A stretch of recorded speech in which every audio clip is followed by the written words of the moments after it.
नमस्कार, प्रणाम। कैसे हैं आप लोग? मैं बहुत ही अच्छा हूं। तो चलिए शुरू करते हैं आज का नवीन अध्याय। दोस्तों, जापान में लोग मछली खाने के बहुत शौकीन थे। प्रैक्टिकली डेली मछली खाते थे, कुछ तो सुबह शाम दोनों खाते थे। जापान एक आइलैंड है जहां चारों साइड से पानी से घिरा हुआ है, समंदर से घिरा हुआ है। तो धीरे धीरे मछलियों को क्या पता चल गया, अगर समुद्र तट के किनारे जाएंगे तो पकड़ लिए जाएंगे। तो मछलियों ने समुद्र तट के किनारे आना बंद कर दिया। अब मछली पकड़ने के लिए बीच समंदर में काफी डीप अंदर जाना पड़ता था, बड़े बड़े जहाज को लेकर जाना पड़ता था, क्योंकि इतने बड़े पॉपुलेशन को डेली मछली खिलाना था।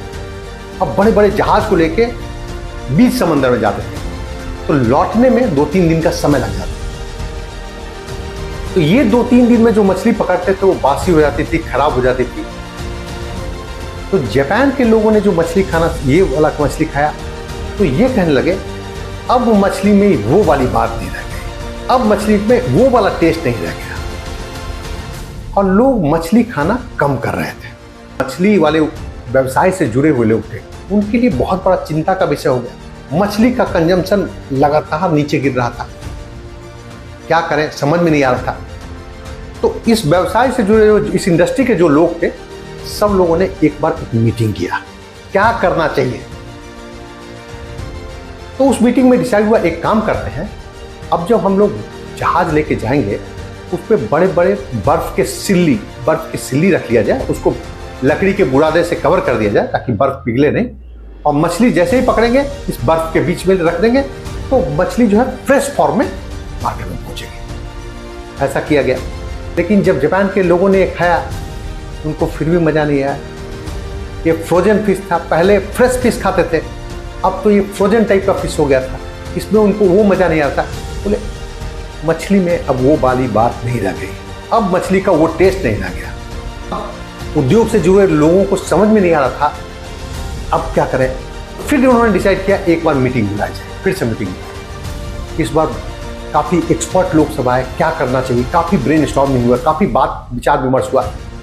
उसमें इन लोगों ने डिसाइड किया कि देखिए हम लोग का जो जहाज है ना, उस पर एक काम करेंगे, बड़े बड़े टैंकर रख देंगे, उसमें पानी भर दिया जाएगा और मछली पकड़ने के बाद उसी टैंकर में डाल देंगे, ताकि मछली जो है जिंदा फॉर्म में मार्केट में पहुंचे।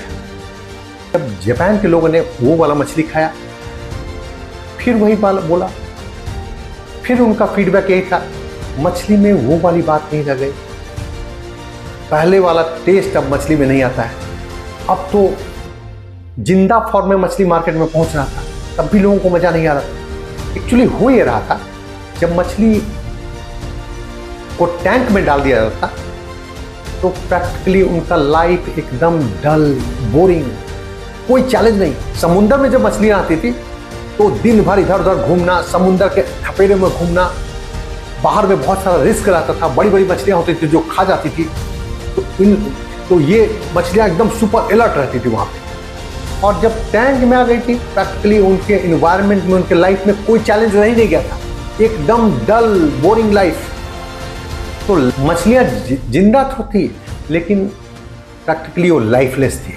इस इंडस्ट्री के लोग मछली को जिंदा फॉर्म में पहुंचा रहे थे, लेकिन जापान के लोग ये कह रहे थे मछली में वो वाली बात नहीं रह गई। फिर से एक मीटिंग बुलाई गई, अब क्या करें, अब तो जिंदा फॉर्म में हम मछली पहुंचा रहे हैं और फिर भी लोग ये कह रहे हैं कि मछली में वो वाली बात नहीं रह गई। काफी विचार विमर्श करने के बाद इन लोगों ने बोला इस टैंक में एक शार्क को डाल दिया जाए। शार्क एक्चुअली मछली खाती है। अब उस टैंक में एक शार्क को डाल दिया गया। शार्क जो थी वो 1-2% मछली, थोड़ा मछली खा लेती थी, उसका पेट भर जाता था, लेकिन शार्क का डर इतना रहता था तो सारी मछलियां 24 आवर्स सुपर अलर्ट मोड में रहती थी। शार्क ऊपर, बाकी मछलियां नीचे, शार्क नीचे, बाकी मछलियां ऊपर, शार्क दाएं, बाकी मछलियां बाएं, एकदम सुपर अलर्ट। एक आधा ने थोड़ा सा जो कैजुअल अप्रोच दिखाया, थोड़ा सा झपकी ले ली, जब नींद खुला तो पता चला वो तो शार्क के मुंह में जा चुकी है। ये वाला मछली मार्केट में आ गया।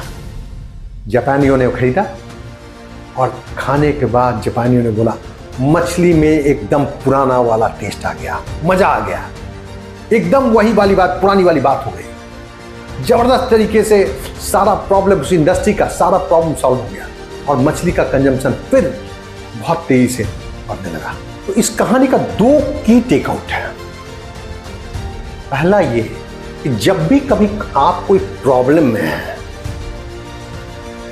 उसका रूट कॉज एनालिसिस कीजिए। इस समस्या की जड़ कहां है, इसका रूट कॉज क्या है, और तब उसका सॉल्यूशन निकालिए। बहुत संभव है आप उसका बहुत बेहतरीन सॉल्यूशन निकाल पाएंगे। दूसरा सबसे इंपॉर्टेंट टेक अवे ये है कि अगर लाइफ में चैलेंजेस नहीं होना तो लाइफ में मजा नहीं आएगा। जैसे मछलियों को जब टैंक में डाल दिया गया था तो उनके लाइफ में क्या थे, उनके लाइफ में चैलेंजेस खत्म हो गए, मजा नहीं आ रहा, एकदम लाइफ डल, एकदम बोरिंग। सांसें तो चल रही थी लेकिन करंट गायब हो गया था। दोस्तों, अगर आपको अपना भी लाइफ इंटरेस्टिंग नहीं लग रहा, मजा नहीं आ रहा है, तो बहुत मुमकिन है कि लाइफ से चैलेंजेस खत्म हो गए हैं। आपको आपके रूटीन ने घेर रखा है। कुछ सार्क डालिए, कुछ चैलेंजेस डालिए अपने लाइफ में। जिस भी लेवल पे आप खेल रहे हैं, आपका गेम जिस भी लेवल पे चल रहा है, उसका गेम का लेवल जबरदस्त तरीके से बढ़ा दीजिए। आप बिजनेसमैन हो सकते हैं, आप लीडरशिप रोल पे ऑर्गेनाइजेशन में हो सकते हैं, आप प्रोफेशनल हो सकते हैं। जिस भी लेवल पे हैं आपको अपने चैलेंज का लेवल बहुत ज्यादा बढ़ाना होगा। कुछ बड़ा पर्पस रखिए। It will make your life interesting, meaningful and full of current, full of energy. Thank you very much. अपना बेहद ख्याल रखिए एंड कीप अपग्रेडिंग योरसेल्फ। मिलते हैं कल शाम 6:30 बजे एक नवीन अध्याय के साथ।